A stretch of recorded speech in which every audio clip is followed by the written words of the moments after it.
Hello students, welcome to exam study. तो आज की इस वीडियो में हम लोग पढ़ेंगे कॉन्स्टिट्यूशनल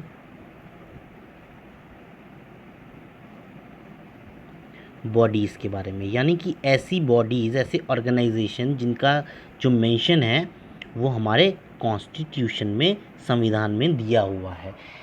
कुछ ऑर्गेनाइजेशंस के बारे में बता देता हूँ। इलेक्शन कमीशन हो गया आपका,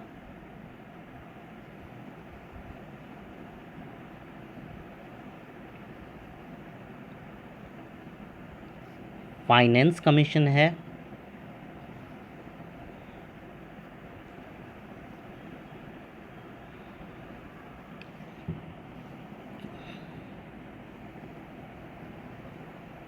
कैग है, कंट्रोलर ऑडिटर जनरल,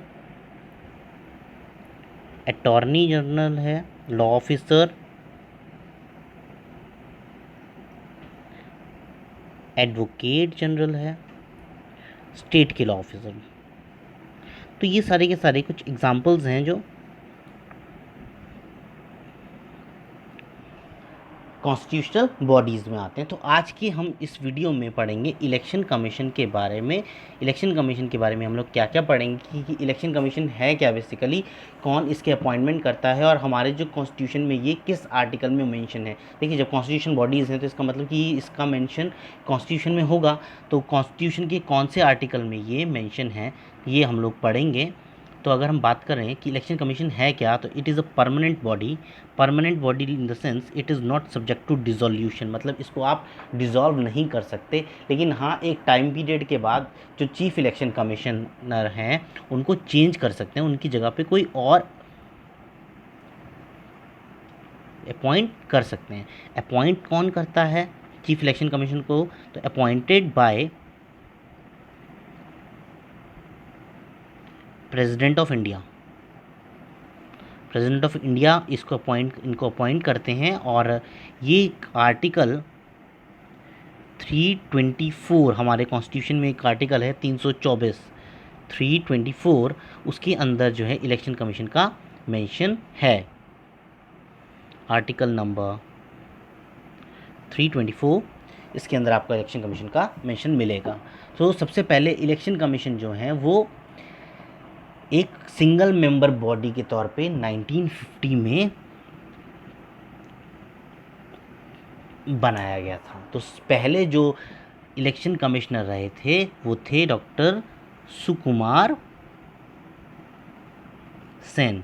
ये थे first CEC of the country. अगर हम बात करें अभी तक तो 24 सीईसी रह चुके हैं कंट्री में। अभी जो है पोजीशन चल रही है दैट इज़ 24th। तो इलेक्शन कमीशन, सबसे पहली बात, जितने भी देश के अंदर जितने भी इलेक्शंस होते हैं उससे कंसर्न्ड है, लेकिन एक एक्सेप्शन है। इलेक्शन कमीशन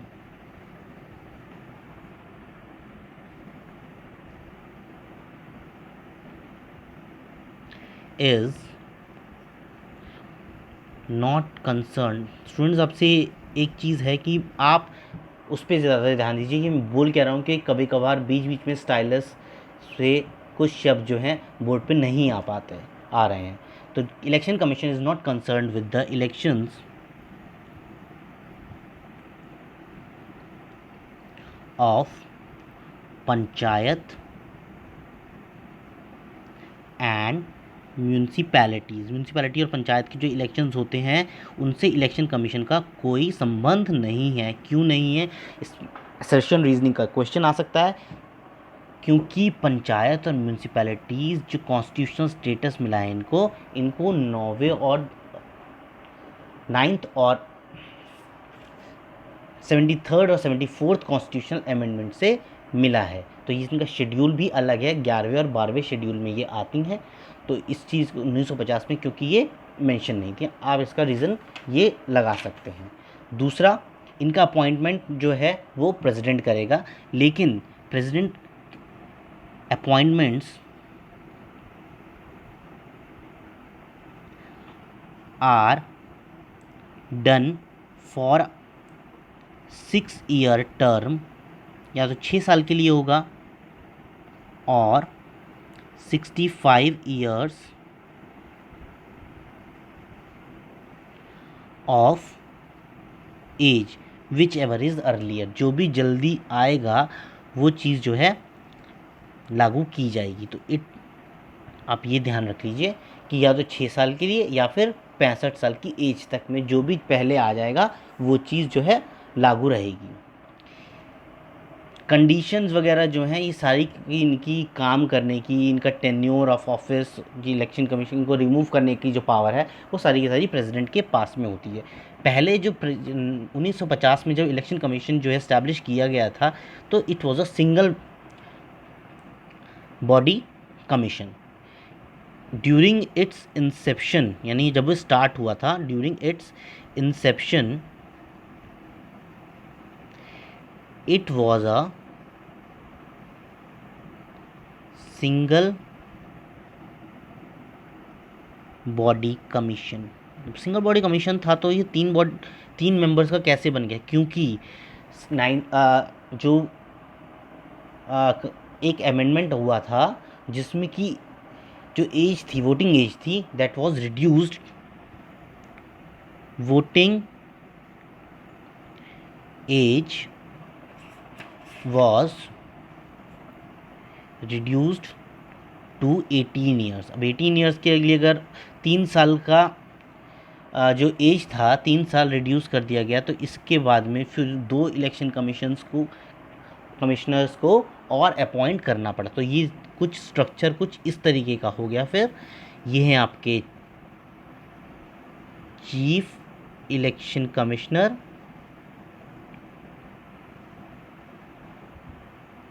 और इनको असिस्ट करेंगे 2 डिप्यूटी या other election commissioners, election commissioner 1, election commissioner 2 we can से।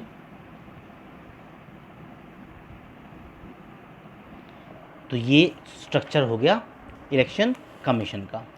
अब जो बाकी के 2 इलेक्शन कमिश्नर्स हैं इनको जो सैलरी और अलाउंस मिलते हैं उन्हीं के हिसाब से मिलते हैं, जैसे कि सुप्रीम कोर्ट के किसी जज को मिलते हैं।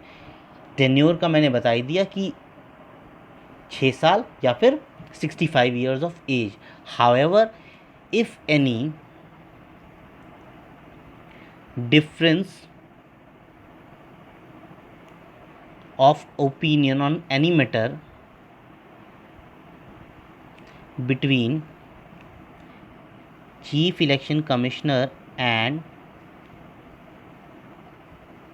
other 2 election commissioner, तो मैटर कौन डिसाइड करेगा?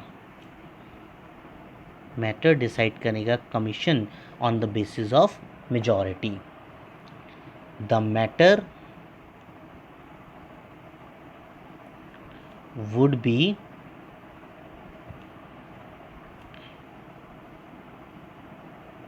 decided by commission, ये 3 मेंबर्स हैं, on the basis of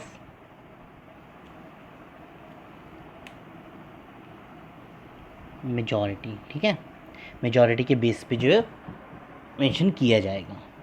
अब आर्टिकल भी मैंने बता दिया, आर्टिकल 324 जो था वो था। अब ये नहीं है कि एक बार अपॉइंट कर दिए तो इनको कंपल्शन है कि अपना टेन्योर कंप्लीट करना ही पड़ेगा। They can resign at any time, they can resign before completion of tenure. ठीक है, तो ये टेन्योर से पहले भी कर सकते हैं। Also they can be removed,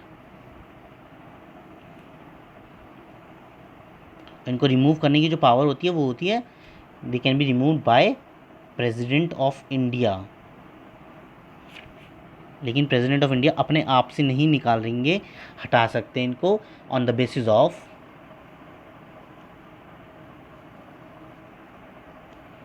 और रेजोल्यूशन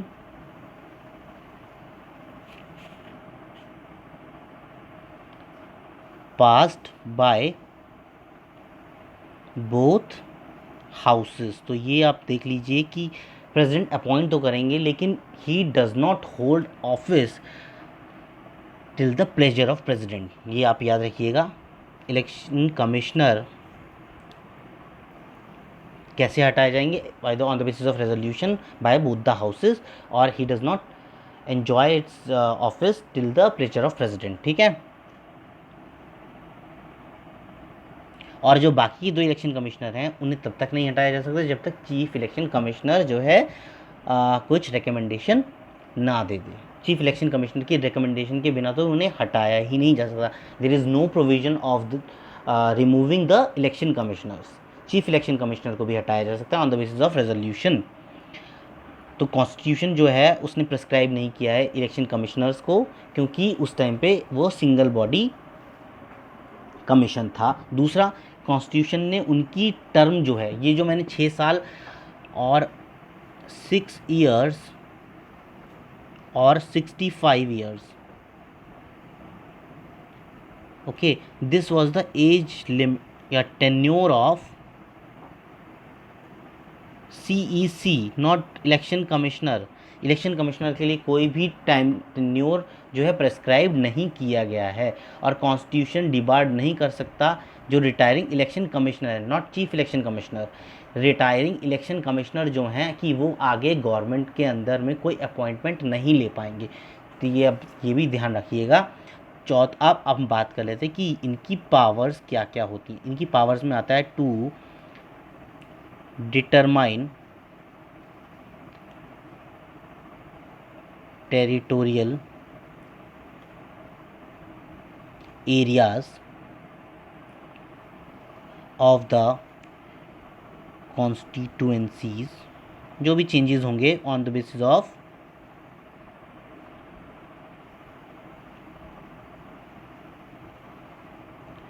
डेलिमिनेशन। अभी क्या होता है डेलिमिटेशन कमीशन जो है, इसके हिसाब से जो है वो जो कॉन्स्टिट्यूएंसी है किसी भी एरिया, इलेक्शन कॉन्स्टिट्यूएंसी जो है उसका एरिया जो है वो कम या ज़्यादा कर सकते हैं। ये डेलिमिटेशन कमीशन जो है, this is also not a constitutional body, that was establish by the act of parliament. ठीक है। जो जितनी भी पॉलिटिकल पार्टीज़ हैं उनको रिकॉग्नाइज करना भी काम है किसका? इलेक्शन कमीशन का, to recognise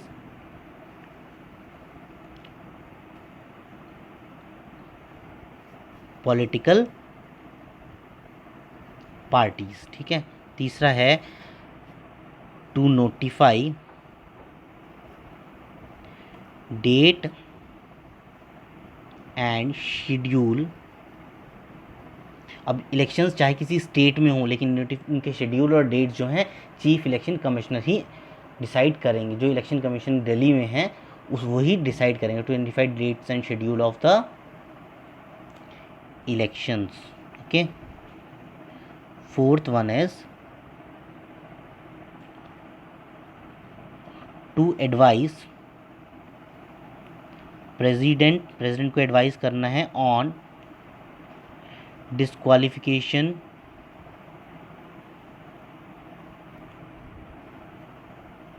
of MP। Number 5 है to advise governor on disqualification of member of state legislature. ठीक है।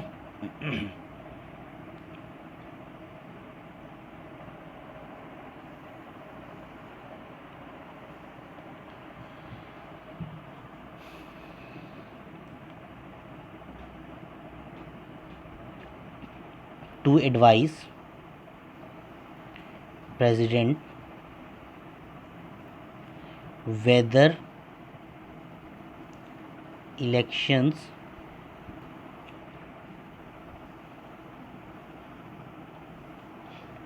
held in a state कौन सा which is under president rule।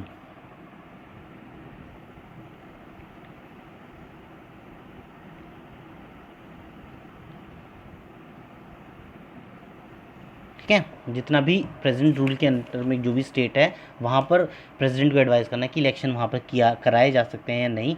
तो जितनी भी पॉलिटिकल पार्टीज़ हैं उनको रजिस्टर कराना। स्टेट की बात करें तो स्टेट पे इलेक्शन कमीशन को असिस्ट करने के लिए होता है चीफ इलेक्टोरल ऑफिसर। ये होता है एट द स्टेट लेवल, जो कि सीईसी को असिस्ट करता है। इसको अपॉइंट जो है वो सीईसी करते हैं, appointed by CEC in consultation with state government. तो गवर्नमेंट स्टेट गवर्नमेंट के साथ में कंसल्ट करने के बाद सीईसी इसको अपॉइंट करते हैं। तो ये जो वीडियो था ये था कि हम लोगों ने इलेक्शन कमीशन के बारे में पढ़ा। पहले मैंने आपको बता ही दिए, पहले हुए थे डॉक्टर सुकुमार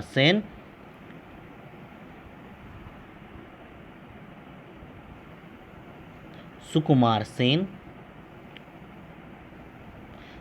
दूसरी इम्पॉर्टेंट है डॉक्टर वी.एस. रमा देवी। इसलिए इम्पॉर्टेंट है because he was the first and only women CEC, पहली और अभी तक की पहली और केवल वुमेन सीईसी रही हैं। अभी के लिए जो हैं वो हैं डॉक्टर सुशील चंद्रा। ये हैं आपके 24 सीईसी। बाकी जो लिस्ट है उसका मैं डिस्क्रिप्शन में लिंक दे दूंगा, आप लोग वहाँ से देख सकते हैं। Thanks for watching, have a nice day.